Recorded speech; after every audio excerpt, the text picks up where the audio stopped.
Hogarth in the CHCO-TV newsroom. Now, again, I am looking for questions from the public, so please feel free if you're watching online to message us on Facebook or send us an email at news@chco.tv with your questions. I received a lot of them yesterday. I probably will be likely asking about school-related questions today, depending on what the news that we hear today is. But I did receive some very interesting questions. Amy, thank you for your question on funeral homes. I do plan to get to that this week, and I'll be writing you back this afternoon. Let's do a quick recap, though, of the numbers from yesterday. There were 21 new cases of COVID-19 in the province yesterday. 6 were in Zone 1, that's the Moncton region. 2 were in Zone 2, St. John region. 1 in the Fredericton region. 11 in Zone 4, the Edmundston region, and 1 in Zone 5. So if we look at the total cases that we've had so far, there are 317 active cases currently in the province, and we're just over 1,000 cases in total since the pandemic began. So it's almost a third of the cases that are active right now are that we've had over the course of the entire pandemic. So it looks like we will be starting on time. We've done the journalist roll call already, so I imagine in about 5 minutes and at 2:30 we should be starting. If you hear some journalists join the line on the phone, I apologize, it's just sound that's going to be picked up. As we do these conferences live, we are planning them the day of, and when we find out about them, we let you know on Facebook. And a reminder too, if you prefer to watch on television, Charlotte County Television, CHCO, is available on Bell Satellite 539 across Canada, as well as Bell 526 in New Brunswick.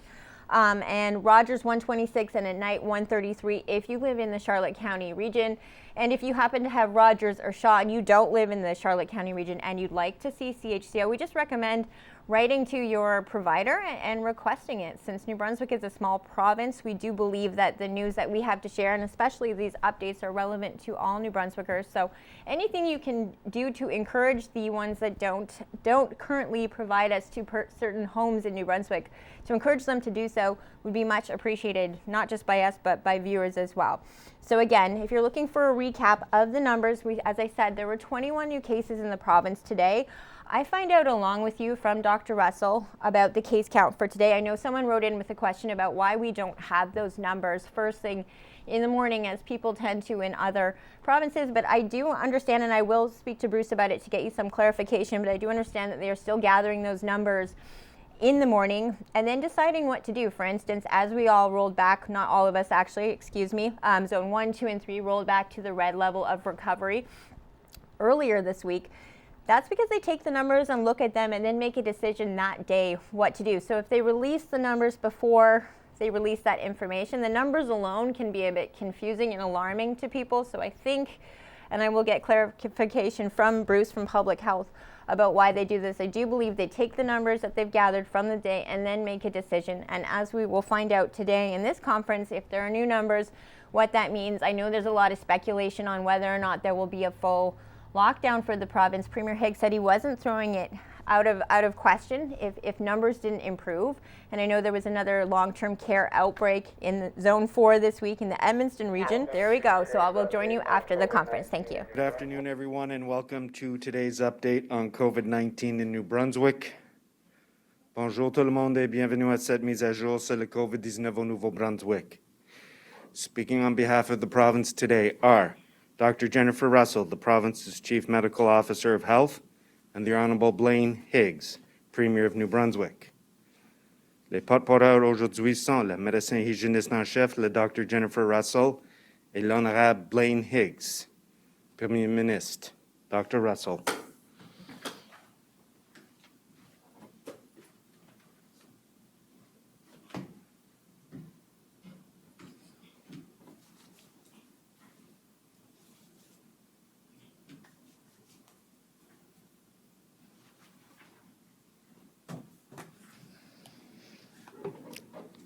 Good afternoon.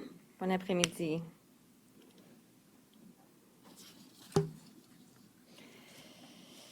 Je débute toujours aujourd'hui en disant merci. Je remercie tous les citoyens du Nouveau-Brunswick qui respectent les recommandations et les consignes de la santé publique.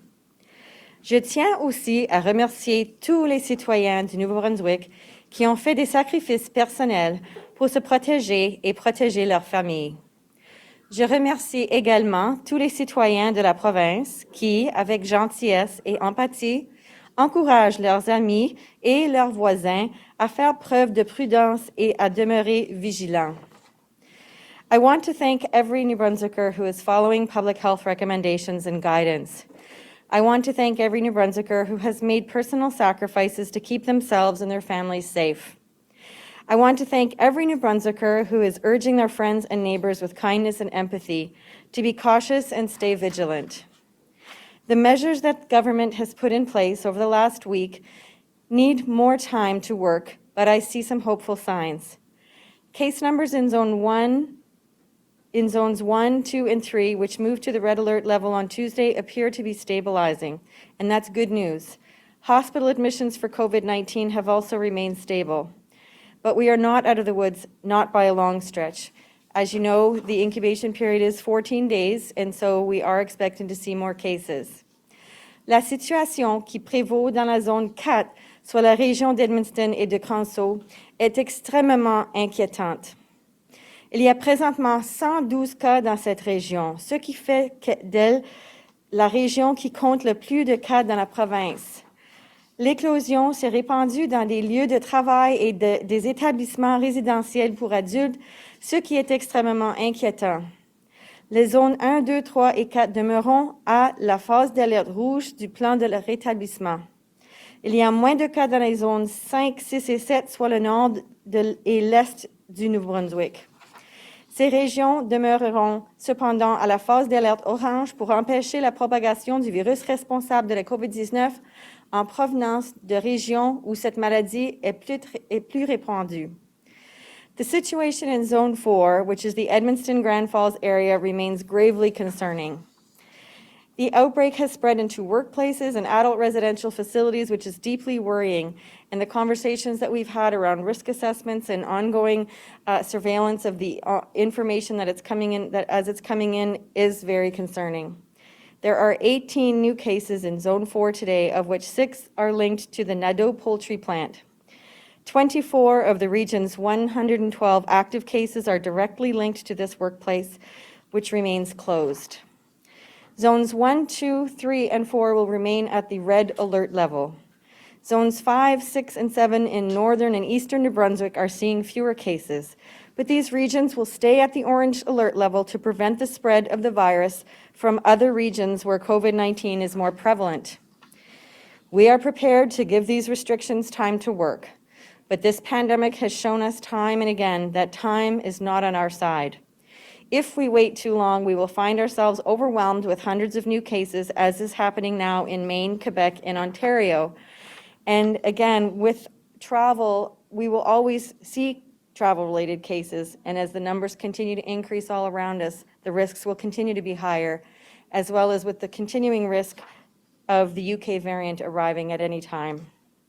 When it is required, we will be ready with new measures to further slow the spread of this virus, and we will not hesitate to recommend their use. Aujourd'hui, j'annonce qu'il y a 33 nouveaux cas confirmés de COVID-19 au Nouveau-Brunswick. Il y a 5 nouveaux cas dans la zone 1, soit la région de Moncton et du sud-est du Nouveau-Brunswick. Dans la zone 2, qui comprend les comtés de Saint John, Kings et Charlotte, il y a 3 nouveaux cas. Dans la zone 3, soit la région de Fredericton et de la vallée de la rivière Saint-Jean, il y a 4 nouveaux cas. Dans la zone 4, comme j'ai mentionné déjà, il y a 19 nouveaux cas. Il y a 2 nouveaux cas dans la zone 5, soit la région de Campbellton-Restigouche. Ces personnes s'isolent à l'heure actuelle et la cause de ces nouveaux cas fait l'objet d'une enquête. Nous avons signalé plus de 10 nouveaux cas par jour depuis le 4 janvier et plus de 20 cas par jour tous les jours depuis le 14 janvier. Il y a maintenant 324 cas actifs de COVID-19 dans la province. De ce nombre, 3 personnes sont hospitalisées après avoir contracté la COVID-19, dont 2 aux soins intensifs.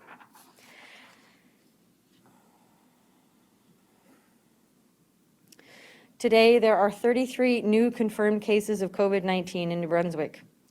In Zone 1, which is Moncton and southeastern New Brunswick, there are 5 new cases. In Zone 2, which is St. John, Charlotte, and Kings counties, there are 3 new cases. In Zone 3, which is Fredericton and the St. John River Valley, there are 4 new cases. In Zone 4, as I mentioned, there are 19 new cases.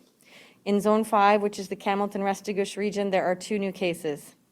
These individuals are all self-isolating, and the cause of these new cases remain under investigation.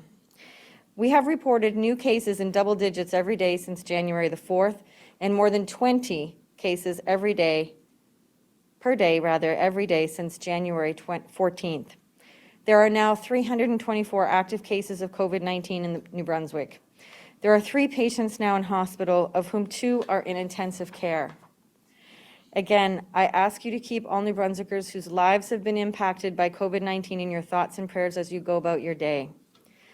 Public Health has declared an outbreak at Le Pavillon Le Royer, a special care home in Edmundston, following a confirmed case of COVID-19 reported on Wednesday.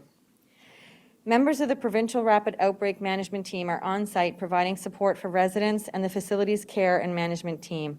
And I have to say, the prompt team has been outstanding. Each and every time there is an outbreak in a long-term care facility, adult residential facility, etc., they are there to respond, and they have been doing a fantastic job. A prompt team is also at Manoir Bellevue, a special care home in Edmundston. An outbreak at this home was declared following a confirmed case of COVID-19. I am pleased to report that the outbreak at Parkland Riverview's Canterbury Hall has been declared over, as there have been no new cases there in 14 days. Residents of Canterbury Hall will be vaccinated today. Over the course of this pandemic, we have responded with measures aimed at keeping New Brunswickers safe. We have modified and amended our measures as we have learned about this virus, and we strive to recommend actions based on facts and evidence. And I know that it seems confusing sometimes when things change, but they're based on the new information that we have. We learned in the early days of the pandemic about the consequences of a full lockdown, our economy, and the mental health and well-being of New Brunswickers. We have revised our strategies so that the spread of the virus can be controlled with the least amount of disruption possible to our lives, but it still is disruptive, and it will be. Guidance for the red alert level has been modified to allow most businesses to remain open and for students to remain in their classrooms, and we believe that this is the best approach for our province. Les recommandations associées à la phase d'alerte rouge ont été modifiées pour permettre à la plupart des entreprises de demeurer ouvertes et aux étudiants de demeurer en classe. Nous croyons fermement qu'il s'agit là de la meilleure approche à adopter pour notre province. Relying solely on locking down our province is not as effective as prudent measures applied decisively, in the right places, and at the right time. But when it becomes necessary, we will not hesitate to recommend moving back to a lockdown phase. When we see widespread outbreaks and sustained intensive community spread where cases cannot be tracked back to an identified source, a lockdown strategy will become necessary. The lockdown phase will look a lot like what we all went through in March and April of 2020. New Brunswickers will be urged to stay at home as much as possible and limit their close contacts to their single-family bubble. Travel will be discouraged both inside and outside the province. There will be strict rules for self-isolation by travelers returning to the province. Une phase de confinement ressemblera énormément à ce que nous avons vécu en mars et en avril 2020. Nous encouragerions les citoyens du Nouveau-Brunswick à demeurer à la maison autant que possible et à limiter leurs contacts étroits aux membres de leur bulle d'un seul ménage. Il sera fortement déconseillé de voyager tant à l'intérieur qu'à l'extérieur de la province. Des règles rigoureuses sur l'isolement seraient imposées aux voyageurs qui reviennent au Nouveau-Brunswick. Indoor public gatherings of all kinds will be restricted. Funerals, weddings, and other celebrations will have to be postponed. No one wants to see this happen, and I sincerely hope we do not get to this stage, but we will be ready if and when that happens. We will not delay our actions while the virus overtakes us. This pandemic has taught us that our circumstances can change with frightening speed. We must be prepared to head this off before our situation becomes critical. Again, with the rising cases all around us globally, in the US, in Maine, and with the risk of the UK variant arriving at any time, This is why every New Brunswicker needs to wear a mask when they're out in public and maintain 2 meters of physical distance between themselves and others. Cette pandémie nous a appris que les circonstances peuvent changer à rythme alarmant. Nous devons être prêts à prendre contrôle de notre situation avant qu'elle ne devienne critique. C'est pourquoi chaque citoyen de la province se doit de porter un masque en public et de se maintenir à une distance de 2 mètres des autres. We all need to wash our hands regularly and thoroughly and disinfect surfaces. We all need to stay at home when we don't feel well and seek testing when COVID-19 symptoms emerge. This is the most important thing that we need to do as a province right now. Every single citizen needs to get tested if they have a symptom, and they need to stay home. Do not go to work, do not go to school. Again, I thank every New Brunswicker who is taking this pandemic seriously. You are helping to keep your family safe. You are working to protect our healthcare system and our most vulnerable citizens. You are protecting our vaccine rollout plan. You are protecting us from having an overwhelmed healthcare system, and you are saving lives. Please keep up the good work. Thank you. Please continue to work with us, and we will get through this together. Thank you.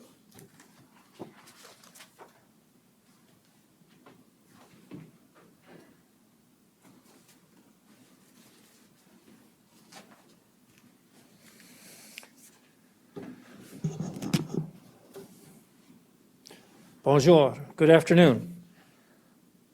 The pandemic continues to test our resolve. It has, however, also revealed a strength we may not have realized we had. We have done hard things, and we will continue to do hard things in the days ahead. Nous le ferons parce que nous savons que c'est nécessaire pour assurer la santé et la sécurité de notre famille, de nos amis et de nos communautés. Mais cela ne veut pas dire que ce serait facile. This is a challenging time for our province, without question. Right now, Zone 1, the Moncton region, Zone 2, the St. John region, and Zone 3, the Fredericton region, are all at the red alert level. However, we are seeing signs of progress. It is our hope that this will continue and we can move these zones back to orange. If we continue to focus on protecting each other, we could move these zones to orange in a matter of days, not weeks or months. But that is dependent on each and every individual doing their part and the trends continuing to improve. Zone 5, the Campbellton region, Zone 6, the Bathurst region, and Zone 7, the Miramichi region, will remain in orange until we see further progress, but particularly further progress as it relates to the surrounding red zones. The area of most concern, however, is Zone 4, the Edmundston region. We have discussed the possibility of going into a complete lockdown in that zone if it is necessary. It would be similar to what we saw in March of 2020 when the entire province was in shutdown. Nous allons continuer à travailler avec les représentants de la santé publique et suivre le Conseil dans ce dossier. Tout le monde a un rôle important à jouer pour nous aider à ramener notre province dans la phase jaune. While we can make the rules and enforce them to the best of our ability, the onus falls on every New Brunswicker to do the right thing, to follow those rules and keep their family, friends, and community healthy and safe. Tickets have been used as a tool, with enforcement officers trying to educate people around the mandatory order instead of issuing tickets. That's been our goal, but we must use all tools in the tool chest to be successful. Mais en raison de l'augmentation du nombre de cas récemment, il est important plus que jamais de suivre la règle. Il est essentiel de faire respecter ces règles pour assurer la sécurité de tout le monde. Department of Justice and Public Safety enforcement officers conducted 327 site visits between Sunday and yesterday. In that period, they issued 20 compliance orders, 20 tickets under the Emergency Measures Act, 23 work orders under WorkSafe NB, 12 orders under WorkSafe NB, 1 administrative penalty under WorkSafe NB. There were also 179 house visits made to persons self-isolating under the direction of public health between Saturday and yesterday. There were only 4 cases of noncompliance. We know that most people are following the rules, but we need all people to follow the rules. We cannot be complacent. We tried that. It doesn't work. We did that back during the holiday period. It only takes one careless act to impact a community, to impact a region, to impact the province. The rules are so simple. Restez dans le boule de votre ménage. Portez un masque dans l'espace public intérieur. Et portez un masque dans l'espace public extérieur si vous ne pouvez pas maintenir une distance physique de 2 mètres. Don't travel outside your region unless it is necessary to do so. Even within your region, keep travel to a minimum. Stay home as much as you possibly can. This is a critical time for our province. Even though the vaccines have started to roll out, we are in the most significant situation that we have had through this entire pandemic. More than 1,300 people are expected to receive their first dose of the vaccine at clinics taking place in the 10 long-term care facilities that begin Tuesday and are concluding today. So we will continue to roll out the vaccine in an expeditious manner as vaccines become available.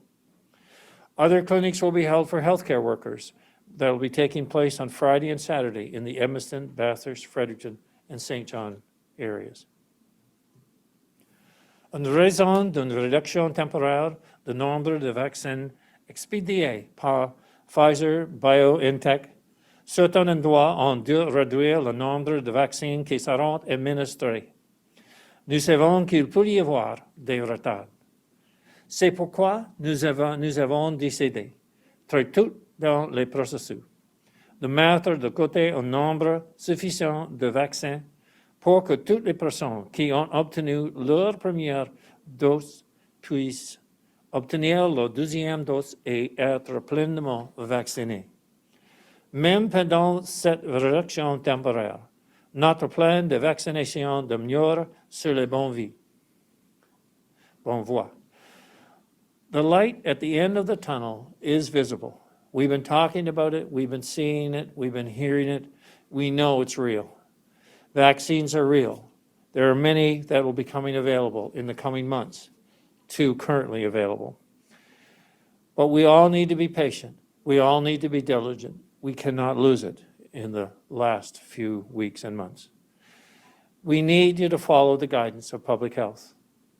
This is a time for us to turn things around in our current outbreak and to reduce the spread. As Dr. Russell said, as I continue to say, as you've heard public health officials and people from all over the province, we will beat this virus, but we'll only do it if we do it together. And we'll only be successful if we stay diligent to the rules and we look out for one another. Thank you. Merci.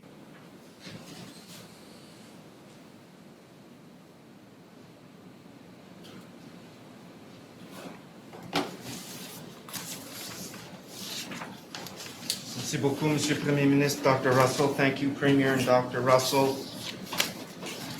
Nous allons maintenant procéder aux questions des journalistes. Vous avez le droit de poser votre question dans la langue de votre choix. Chaque journaliste aura une question. Et voulez-vous assurer de désactiver le son de vos micros? Now proceed with questions from members of the media. Each reporter will have one question today. You have the right to pose your question in the language of your choice. And before we start, please ensure your microphones are placed on mute.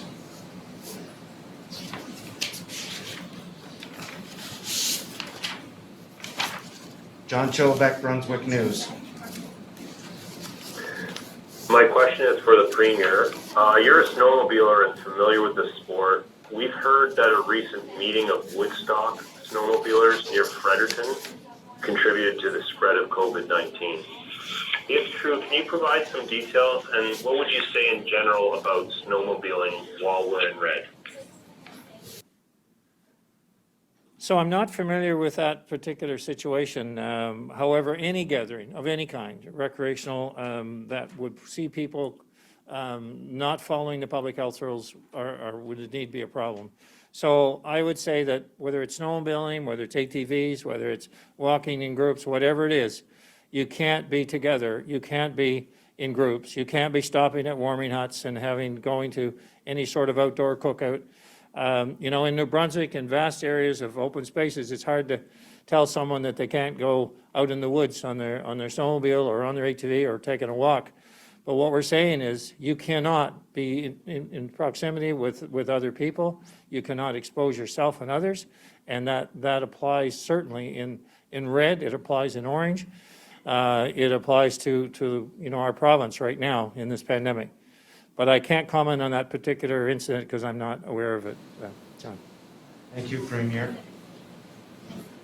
Before we start, there is a correction. I made a mistake myself. The actual number is 32 cases, not 33, as Dr. Russell, so that's my bad.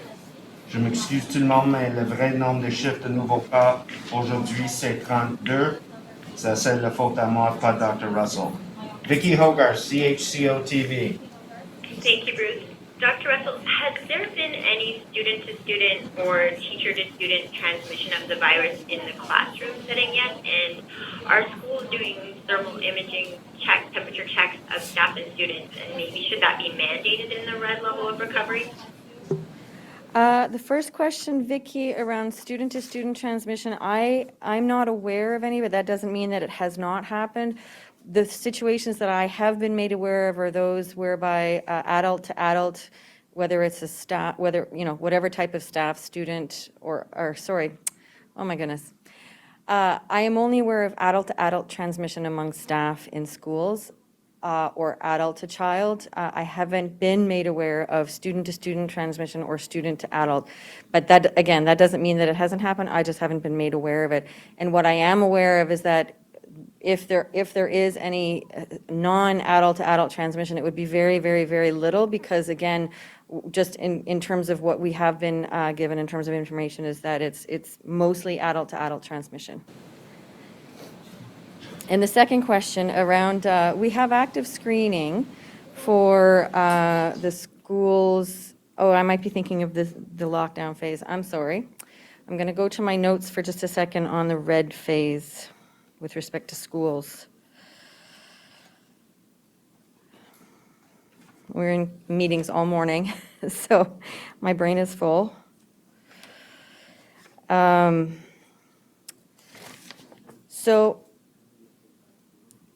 okay. Okay, actually, I'm going to get back to you, Vicki, after the press conference.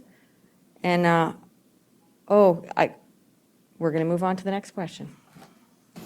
Natalie Sturgeon, Telegraph Journal.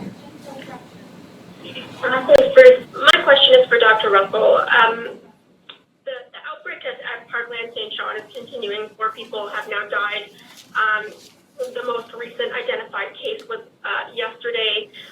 We know that visitors have been allowed in Howe Hall and Village Hall, at least under the orange phase. What does public health know about the index case in this situation, and why hasn't public health taken greater control over the facility that has been under an outbreak for more than 2 months now? Well, with respect to who's in control of that facility, it is actually public health and the prompt team together that are working with social development and the owners of the facilities to control the situation. So with respect to visitors in the orange phase, I'm not aware of their policies around that. And certainly with the ongoing outbreak, it is, as I said, being managed in conjunction, like with partnership between public health, the prompt teams, which include Ambulance New Brunswick, extramural, and as well as social development. So there's quite a bit of work being done. And again, whatever happened with respect to visitation in the orange phase, I don't have information on that. Thank you, Ms. Sturgeon. Has public health identified the index case? If it has, I'm not aware, but I'm not sure. I can find out, but usually, again, that would be something that we would be able to say it was related to travel or not. But at this point in time, I don't have that information. try to keep to one question each, please. Ms. Marie Sutherland, CBC. Good afternoon. My question is for Dr. Russell. I'm wondering if you can tell me what specific scientific evidence was looked to decide that hairdressers, for example, salons could stay closed and non-essential retail would stay open. So in terms of our risk assessments, when we were doing the planning around phases and triggers, early on in the pandemic, in terms of what risks those types of establishments would bring or not bring, were discussed. We know we have evolved quite a bit, and that's why in the orange phase they're allowed to be open. But at this point in time, when we were looking at the red phase restrictions, it was more around keeping people from moving around and wanting to limit travel as much as possible. CTV. Hi, good afternoon. This question is, I believe, for the Premier. According to a memo, teachers in schools where there has been a COVID positive case and refuse to be tested are being put on unpaid leave. I'm looking for confirmation of this, if this is the case, and if so, the reasoning behind this.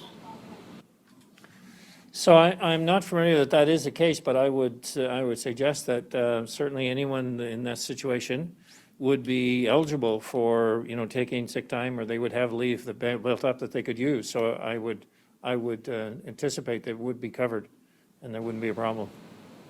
Thank you, Premier. Thank you, Ms. Lyle. Danielle Edwards, Canadian Press. Hi, yes. I was speaking to an epidemiologist today, and he suggested that New Brunswick might be on a knife edge when it comes to getting COVID cases under control. I believe this question would be more for you, Dr. Russell, but do you think that you'd say the province is at a bit of a tipping point in terms of getting cases back to a place where they're more manageable? Well, certainly at this time, Zone 4 is posing the most concern. We know that once the doubling time shortens to the point where you're doubling every day, then that's exponential growth, and we definitely don't want to see that. So we definitely are at a tipping point, there's no question. Thank you, Ms. Edwards. Thank you, Dr. Silas Brown, Global TV.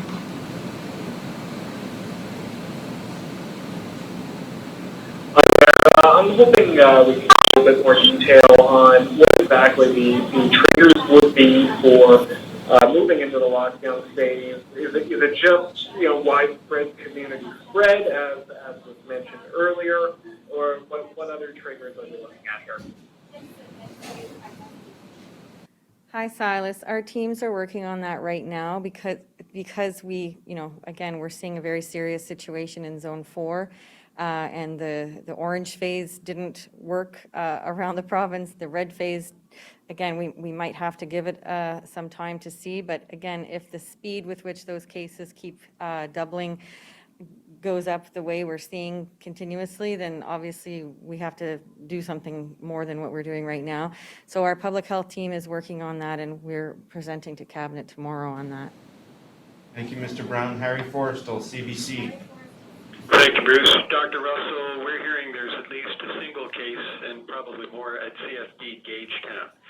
Can you comment on the presence of COVID there and what steps are being taken to deal with it? For example, are troops being sent home? I don't have any information on the Department of National Defence and CFD Gagetown at all. Does it not fall within your remit as part of the province? Well, Harry, again, Department of National Defence falls under the federal jurisdiction. We do have partnerships with and relationships with the base commander, but I will let the Premier speak to that. Yes, I can speak to that. In relation, we've had different discussions with the commander, and also, back a while ago, visited the site to understand their isolation protocols, which are very, very rigid. We know we've had a number of people come back after a tour and recently, and I do understand there's a single case. There has been a tracing done, and all members are on isolation at the base. And so it is well under control and checked, and they've been very diligent to follow the rules. And I would dare say we have pretty high confidence level of their ability to contain it. Alexandre Boudreau, l'Acadie Nouvelle. Oui, bonjour. Ma question est pour le Premier ministre Higgs. Je voulais savoir si un confinement ou un lockdown est mis en place dans la zone 4, est-ce qu'il va y avoir aussi un retour des mesures pour protéger les entreprises financièrement ou pour protéger les gens qui louent un logement, comme par exemple une protection contre les expulsions? Yes, we'll be looking at all aspects of what the fallout is of a lockdown. So number one will be the decision of the necessity to do so. And I think, judging from the comments you've heard today from myself and Dr. Russell, that we're going through all of the analysis that's appropriate to determine that, but it does look likely. They will look at the impact on businesses. We did put a program out a few weeks ago in the case of businesses that had spent a lengthy time in orange or red. This obviously goes the next step, and we will look at the fallout and be looking to protect individuals and anticipating that certainly in the case of landlords and tenants that there's a real understanding that this is no time to be evicting anyone when you get into particularly a lockdown situation. Merci, M. Boudreau. Meg Cunningham, CHMA. Good afternoon. My question is for the Premier. Some people in Zone 1 have been denied entry into Nova Scotia for their medical appointments, but are still allowed to travel in and out of red zones within the province for medical reasons. Why are people being denied entry into Nova Scotia for their appointments? So I'm not familiar that people are being denied to go to Nova Scotia for their appointments. Currently, we have a policy that has everyone who's coming back into New Brunswick, no matter where they're coming from, going through an isolation of 14 days.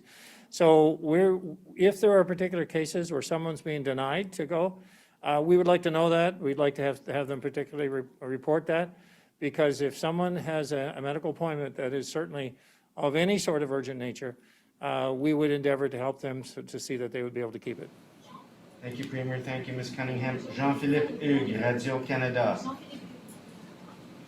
Bonjour, j'aimerais avoir plus de détails sur la situation à l'hôpital d'Edmundston. Il y a au moins un cas infecté à la COVID-19, un travailleur. Est-ce qu'il y en a des nouveaux? Qu'est-ce qui est en place pour le dépistage dans l'hôpital en ce moment?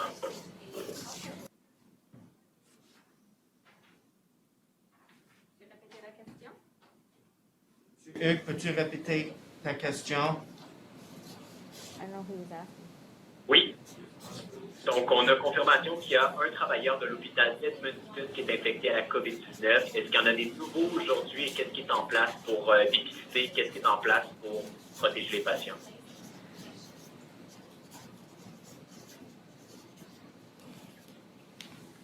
So my understanding is that extra testing is taking place all over that region. I don't have specifics on healthcare workers other than the staff and patients that would be tested at the long-term care facilities. And in terms of healthcare workers impacted by COVID-19, it's broken down by Vitalité and Horizon, and they tell me the number of healthcare workers having to either self-isolate or are infected in a total number on a daily basis in terms of the impacts to hospital service delivery. Can you say it in French? Ah oui, je vais répéter en français. Alors, ce que je comprends, c'est qu'il y a il y a beaucoup de gens qui sont en auto-isolement en ce moment-ci ou sont positifs pour le COVID-19 dans Vitalité et Horizon au niveau des impacts sur les employés. Puis il y en a 76 qui ne peuvent pas présenter pour le travail aujourd'hui. Et ça, ça cause des impacts sur les services de santé. Mais au sujet des gens qui se font tester, à ce moment-ci, il y a plusieurs endroits qui font des dépistages. Et en général, il y a une augmentation de dépistage pour toute la région. Merci, M. Hugues. Adil Ibrahim, CBC. Thank you. This question is for Dr. Russell. There's a new case at a long-term care home in St. Basile. My understanding is that those residents were vaccinated in early January. How many of those residents were vaccinated? What does this say, if anything, about how protected they are, and what impact will this case have on their second dose? Number one, I don't have the dates in front of me of when the different care homes have been vaccinated. And what I can tell you is that whatever the date is, if a person has been vaccinated, it takes 14 days after the very first dose to have an effect on your immune system. And then it requires that second dose for the full protection of your immune system. So first of all, I don't know if they've had their second dose, but certainly if that facility had been vaccinated and that particular individual had been vaccinated, the first dose does provide quite a bit of protection, but it has to be 14 days after you receive the vaccine. And all those details right now are under investigation. Thank you, Ms. Ibrahim. Savannah Odd, Telegraph Journal.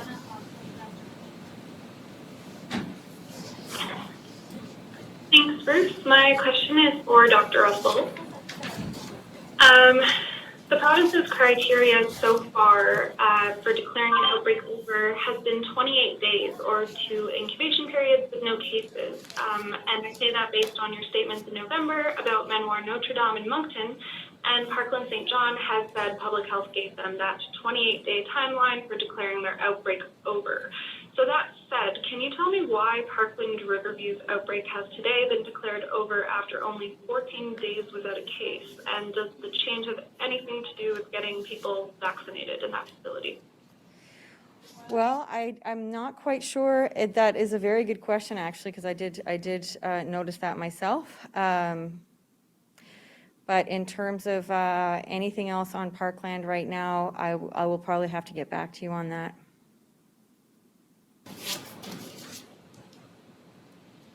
Louise Rodriguez, Kinebash Radio-Canada.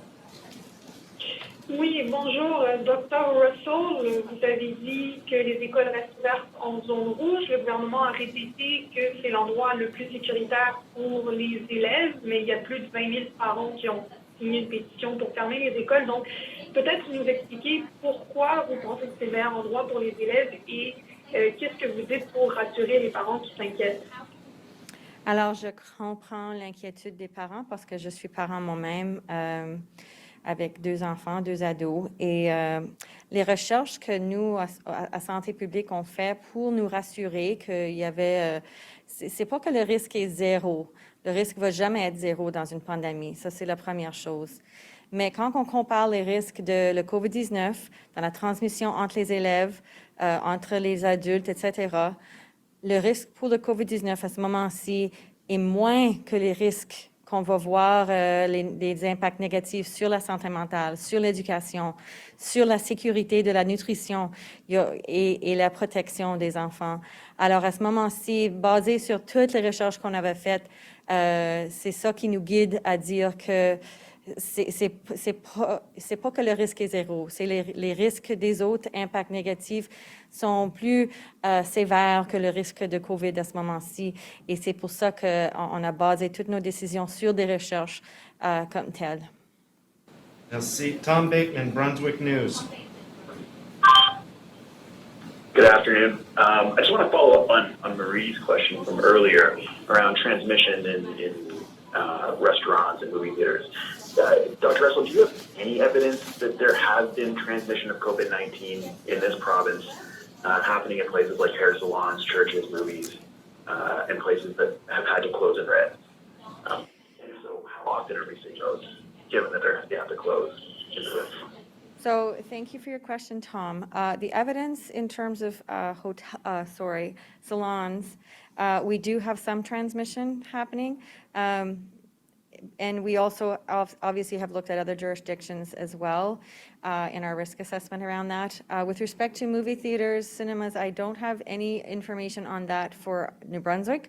But certainly, again, when we base our risk assessments, the information that we are provided is a combination of things that are provided from the Public Health Agency of Canada, our conversations with the Special Advisory Committee, which I'm a member of, and also our own data. So it's a combination of many things, and including the fact that we know that the less people move around, the fewer reasons people have to go out of their home in terms of essential things, the better in terms of reducing the number of close contacts and interactions to prevent the spread of COVID-19. Thank you, Mr. Bateman. Michel Corriveau, Radio-Canada. Bonjour, ma question est pour Dr. Russell. Alors, Dr. Russell, vous avez souligné tout à l'heure que c'était une situation extrêmement inquiétante dans la région d'Edmundston. J'aimerais savoir quelle est la projection que vous faites pour les prochains jours et justement les prochains jours, peut-être les prochaines semaines, et qu'est-ce qu'il faudra concrètement pour que vous déclariez, recommandiez un lockdown dans cette région-là? Quelle étape faut franchir pour aller vers ça? Alors, merci Michel. On a beaucoup d'inquiétudes, c'est vrai, à ce moment-ci pour la zone 4. Et on continue à surveiller la situation qui continue à empirer. Et l'équipe de santé publique ont des réunions aujourd'hui pour compléter l'information qu'on va utiliser pour faire la décision sur les déclencheurs, pour annoncer si une décision va être prise par le cabinet COVID-19. Alors, on va présenter nos informations demain et c'est le cabinet de COVID-19 qui va faire les décisions. Merci, M. Corriveau. Jennifer Baza, CTV. Good afternoon. This question is for Dr. Russell. Residents in the Sackville area have expressed some concerns about there being no local COVID-19 testing site, which is an inconvenience for some people, leaving them with the only option to drive to Moncton to get tested. Because of this, is there a plan to set up a testing site in Sackville or other rural areas of New Brunswick anytime soon? Yeah, these conversations have been happening for a little while now around setting up extra assessment centers. So the RHAs have been working with us, and we are looking at 4 or 5 more locations, and one did open today in Clare. Thank you. Bobby Jean McKinnon, CBC. Yes, thank you. I understand about 100 teachers at Riverview High were directed to attend the school today to provide distance learning after a positive case was confirmed at the school yesterday. Dr. Russell or Premier Higgs, can you please explain why the teachers need to be at the school when they've been set up to teach from home since the fall? And when is testing at the school supposed to begin? Well, the fact that the schools are closed for 3 entire days allows for the contact tracing, it allows for disinfection, et cetera, and it allows for the testing to take place. So sometime over that 3-day period is when that would occur. I can't speak to the details around the specifics, but I know that the operational plan for EECD does have that in the plan that the teachers would be at school. Thank you, Ms. McKinnon. Aiden Cox, Brunswick News. I'm sorry, my question was, why do they have to be at the school to provide the online learning when they're set up to do that from home? Well, I don't have all the details on that. Again, it was in the operational plan with EECD that was worked on with public health. But the other aspect that's really important is that the staff have to be tested. Thank you. Aiden Cox, Brunswick News. Hi, good afternoon. This question is for Premier Higgs. What is the estimate for how much money the provincial government is losing in revenue on a weekly basis as a result of these 4 zones being in the red? And is the province still on track to posting a $183.3 million deficit by the end of this fiscal year? So I can't currently, I don't have let's say any numbers in relation to the current red zone and the impact on the financials. The last report we had for the year end was 183, but I would say that going into a red zone, going into these orange zones would have been after those estimates, and so it will likely be greater. Certainly, as I mentioned earlier, about providing compensation packages for people that are impacted, businesses that are impacted, employees, because of these orange, extended orange or red. We will be looking at that to do what's right in order to make sure people have adequate resources. So yeah, the deficit situation is a bit of an unknown at this point, but I would say it's likely to be higher than its last forecast of 183. Thank you. Clara Pasica, Times and Transcript. Good afternoon. My question is for the Premier. Premier, in a recent poll, New Brunswickers indicated that they thought you were doing relatively well managing the pandemic, but you received one of the worst compassion scores of any premier in the country. In a crisis, continuing to connect to get buy-in from residents could be considered a central role for any leader. So what is or will be your response to these results? Well, I'm obviously disappointed that that would be, the outcome. However, throughout this process, I've tried to balance what we need to get through this as individuals, as a province, so that at the end of COVID, which we do see the end in sight, we actually have a province that can survive and provide employment, and we have a situation where people are looking to us as a refuge, not only in the health concerns, but they're also looking as a refuge of a safe place to visit, to invest in, or to live in and move here. I think we're seeing signs of that because we have a balanced approach to the pandemic. We've had very great success thus far, and I'm looking forward to continuing that, working closely with public health and my colleagues in the other parties. So, I guess we'll measure performance on actual results, not opinion. I feel confident that at the end of the day, we're going to look back on this and say, New Brunswick came through this in a way like no other province, because we got a province left when we actually got through COVID. Thank you, Ms. Pasika. Nathan DeLong, Miramichi Leader. Good afternoon. My question is for Dr. Russell. Community leaders in Miramichi have been saying that public health has advised them that testing in Zone 7 needs to increase for that zone to return to the yellow phase. What is the province's plan to increase testing in the region or encourage more people to get tested? Well, as of right now, our message has been pretty consistent across the province that if you have symptoms, even if it's one symptom and even if it's very mild, that you should get tested immediately and self-isolate. So, when we see numbers not very high in a certain area, I can't imagine that they are not experience any symptoms whatsoever. But certainly we do have mechanisms for targeted approaches with comms to do that encouragement piece.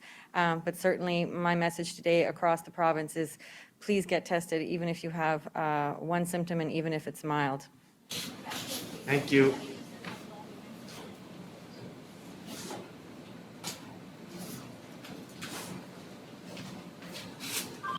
That concludes today's COVID-19 update for New Brunswick. That with Premier concludes Higgs today's update. And Dr. Russell. Just for a recap of the numbers, there were 32 new cases in the province. I know it was originally said 33, but Bruce made a correction just at the start of the question period. So the breakdown for those cases is 5 in Zone 1, 3 in Zone 2, 4 in Zone 3, 19 still in Zone 4, and that's still the problem area of the province, and 2 in Zone 5. If there's an update tomorrow, I'll be letting you know on the Facebook page as soon as I find out, and I look forward to joining you then. I'm Vicki Hogarth from the CHCO News Desk. A news and public affairs production of CHCO-TV, New Brunswick's only source for independent community television.